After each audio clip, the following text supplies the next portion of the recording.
Hey everybody, ronarray here, and 3.29 buffed a lot of self-caster skills. But the biggest winner of the patch is Winter Orb, which got big buffs to both damage and quality of life, and now it feels like a perfect time to play it. Winter Orb Occultist build been pretty decent league starter before, but after the changes it will be even stronger, both for leveling and in the endgame too. Plus you can start playing it very early, right after level 28 in the campaign, and push it into Uber endgame with no issues. It has great damage at any point of progression, can be pretty tanky with CI and cap block, has decent clear and feels very nice to play. In this build guide, I'm going to cover everything you might need, starting from the main mechanics and explaining how to progress to the endgame versions. I will also provide step-by-step PoBs that you can follow during your progression too. Feel free to subscribe to the channel as well if you appreciate the detailed approach and want to see more updates too, and let's go. So when you're using Winter Orb, you need to channel it first, and then for duration it will shoot icy projectiles around you automatically, and it will also auto-target enemies, which is absolutely awesome. Since in 3.29 it was buffed, the base number of projectiles right now will be 3 instead of 1. It will make both clear and single target much better. For quality of life and to improve projectile frequency, we can stack cast speed. Since Winter Orb is a channeling skill, we will also be able to utilize infused channeling and focus channeling supports to get more damage, plus get free power charges early on even in the campaign with Caster Mastery, which provides power charge each second while channeling. Winter Orb also stacks very well with the Occultist, since it benefits from Area of Effect too. And that way we'll be able to stack both Area of Effect and Area Damage to improve the damage of our projectiles as well. After the campaign we will also be able to utilize tag for power charges, which we can stack for both damage and survivability. First off, we can use Will Clash Golden Mask, which is going to give us chance to block spell damage and increase elemental damage per every power charge. There's a downside when we are losing all power charges when we are blocking, but to counter that we can just use Relicash Impatience, which is going to give us count as having maximum number of power charges all the time. Together with that, we can also combine Graven Secret Cloth Belt. That belt is going to give us absorption charges instead of power charges, and Will Clash is going to give us absorbing charges all the time since we are not losing power charges at all. All of that could be stuck together with Malachi's Loop and Towfall Opal Wound for even more damage without any particular downsides. Later on, when we will have even more budget and the way to generate frenzy charges either with our body armor or with our jewels, you will be able to also use Badge of the Brotherhood to get the maximum frenzy charges equal to maximum power charges. Another amazing thing for Winter Orb that league is Pact of Beidat. Pact of Beidat is giving you an opportunity to cast a pact, empowering spells that either fire projectiles or apply an effect to an area around the target location. Our skill, Winter Orb, is firing projectiles. That way, every time when we're empowering it with Pact of Beidat, it's going to fire 6 additional projectiles. Right now, it's not exactly clear how exactly Pact of Beidat is going to interact with Winter Orb. Perfectly, it should snapshot, so every time when we are casting Pact of Beidat and just using our Winter Orb right after, we are adding 6 projectiles to all the stages.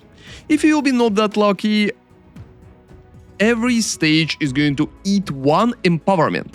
However, it's still going to add additional projectiles, at least for a few starting casts. Right now, I'm going to use it as the modifier in the calculation and probably going to change it in the PoB later on in case if it's not going to be that crazy. Also, I'm going to leave a special socket in all variations of the build for Pact of Beidat because it's looking absolutely amazing. Now, let's talk about path of building. So, as usual, I have a path of building with multiple loadouts that you can use, starting from level 10 up to level 98 uber expensive version. Most of the time, your main goal is just to reach level 96 variation with all the unique items. You will be able to find path of building in my guide link that I'm going to leave in the pinned comment and in the description too. In the path of building, I also have a custom modifiers based on Pact of Beidat. As I mentioned, if it's going to work properly, it's going to add +6 additional projectiles and 35% more damage for all casts of Winter Orb. That's multiplying our damage significantly and making it much more than usually expected. I also have a proper line right here for improved critical strike chance too. So when using PoB, especially after it will be updated and the league starts, make sure that you're deleting Pact of Beidat part and using it manually. At the moment, if Path of Beidat is going to work properly, I'm not using a support for additional projectiles on Winter Orb. However, if it's not going to work properly, there will be a pretty big point to just use greater multiple projectiles, replacing one of the supports. I will update the build when I will play it, so just check it from time to time. So, talking about the skill itself and importance of things right here, there's a pretty important question with mana. So, at the moment, there's a pretty big mana cost for the skill itself, and the only way how you can fix it and make sure that you're not lacking mana is just getting mana regeneration high enough. So up from level 90, I have enough mana regen to cover mana cost per second for the Winter Orb. Make sure that you're rolling the mana on your rings, you're using the passives for mana right here, for example. Having your mana regen to be higher than Winter Orb cost per second is pretty important. Especially it is important if you're going to use a focus channeling support. Focus channeling support will give you more cost per second channeled. That way, if you're going to channel your skill for like 3 seconds, it's going to multiply the cost. And you need to make sure that you set your PoB to channeling for at least 3 seconds, because if you will set it to 0, as you can see, the mana cost is going down. Another important question for the build is how to get charges. So initially you're going to get your power charges very early. Up from level 33 you will be able to reach up for caster mastery, gain a power charge each second while channeling a spell. That mastery is going to help you for a very long time, because you're going to just channel it constantly and gain your power charges that way. Also, when you will get Forbidden Power, you also will start getting power charges just when you're spending mana. But Frenzy charges, on the other hand, is much more interesting as a question. Around level 70, you will be able to reach up here for Mark the Prey.